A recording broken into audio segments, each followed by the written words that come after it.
పవన్ కళ్యాణ్ గారి గెలుపు ఎలా ఉండబోతుంది పిఠాపురం నియోజకవర్గం? అక్కడ గెలుపు ఎలా ఉండబోతుంది అనే దానికన్నా కూడా మెజారిటీ ఏ స్థాయిలో ఉండబోతుంది అన్న క్వశ్చన్ మాత్రం ఇప్పుడు మిగులుంది మా అందరి ముందు కూడా. రాష్ట్రంలో గతంలో ఏ ఎమ్మెల్యేకి రానంత మెజారిటీ పిఠాపురంలో పవన్ కళ్యాణ్ గారికి రాబోతుంది. అక్కడ ప్రజలు డిసైడ్ అయ్యారు, పార్టీలు కాదు. ప్రజలు డిసైడ్ అయ్యి ఒక గొప్ప వ్యక్తి పిఠాపురం నియోజకవర్గంలో నిలబడడం వాళ్ళు అదృష్టంగా భావిస్తున్నారు. వాళ్లే కాదు, అక్కడ ఓట్లేనందుకు మేమందరం బాధపడుతున్నాం, మాకెందుకు లేదా పిఠాపురం నియోజకవర్గంలో ఓటు అనే సిచ్యువేషన్ వల్ల మా అందరిలో ఉంది.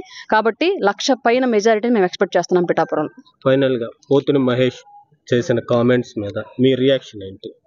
వేరే జెండా పట్టుకుంటే చెయ్యి నరికేసుకుంటాను అన్న వ్యక్తి ఇవాళ వేరే పార్టీలోకి ఉన్నారు. సార్ దయచేసి అతను వెళ్ళింది మెడల్ నరికే పార్టీలోకి వెళ్ళాడు.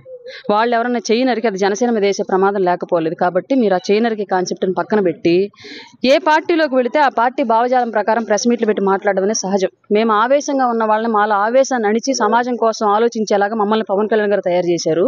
మా పార్టీలో మంచివాడిగా పేరుంది. ఆ పార్టీ జెండా కప్పుకున్న వెంటనే ఎలా అయితే వాళ్ళ నాయకుడు వ్యక్తిగత జీవితాల్లోకి వెళ్ళి వల్గర్గా మాట్లాడుతూ రాజకీయం చేశాడు ఇప్పటి వరకు, అదే బడిలో ఈ పోతుని మహేష్ కూడా చేరాడు. ఇవాళ అదే పాఠాలు అప్పచెప్పాలి, లేదంటే డబ్బులు రావు. కాబట్టి అతను ఆధారంలోనే ఉన్నాడు. అతను చేసుకున్న కర్మకి అతనే బాధ్యుడు, మాకెవరికి సంబంధం లేదు. ఇప్పటి వరకు ఒక రేంజ్ లో ఉన్న వ్యక్తి ఇవాళ కుక్క స్థాయికి పడిపోయాడు, కాళ్ళకాడు ఉన్నటువంటి కుక్క స్థాయికి పడిపోయాడు.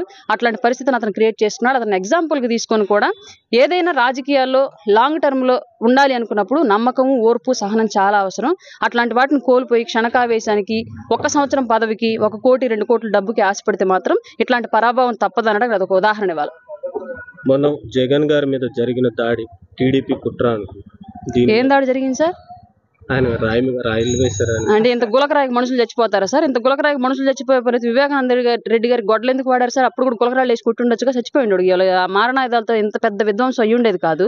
కేవలం 2019లో కోడి కత్తితో ఒక దళితుడైనటువంటి సీన్ ఎలా బలి చేశారో, ఇవాళ గులకరాయితోటి ఒక ఒడ్డెర సామాజిక వర్గానికి చెందినటువంటి సతీష్ని అలాగే బలి చేశారు.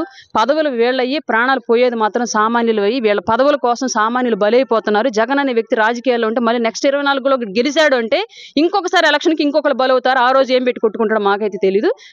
పూర్తిగా అతని పార్టీ వాళ్ళతో అతను చేయించుకున్న దాడి అది దాడి కూడా కాదు, జస్ట్ స్టిక్కర్ వేసుకున్నాడు అంతే. ఆ స్టిక్కర్ ఇప్పుడు గాయపెట్టిపోయిందో స్టిక్కర్ ఎట్టిపోయిందో మాకే అర్థం కాని సిచ్యువేషన్. మరి బైనార్కులు పెట్టి ఎరికినా సరే మచ్చ కూడా కానొచ్చే పరిస్థితి లేదు. ఇది పూర్తిగా జగన్ యొక్క ఫ్యాక్షన్ రాజకీయాలకి, కుట్ర రాజకీయాలకి పరాకాష్ట. అతన్ని రాష్ట్ర రాజకీయాల నుంచి తరిమేయాల్సిన బాధ్యత ఆంధ్ర రాష్ట్ర ప్రజలు బలంగా తీసుకొని ఈసారి 24 డిపాజిట్లు కూడా లేకుండా తరిమేయాలని చెప్పేసి కోరుకుంటున్నాం మేము.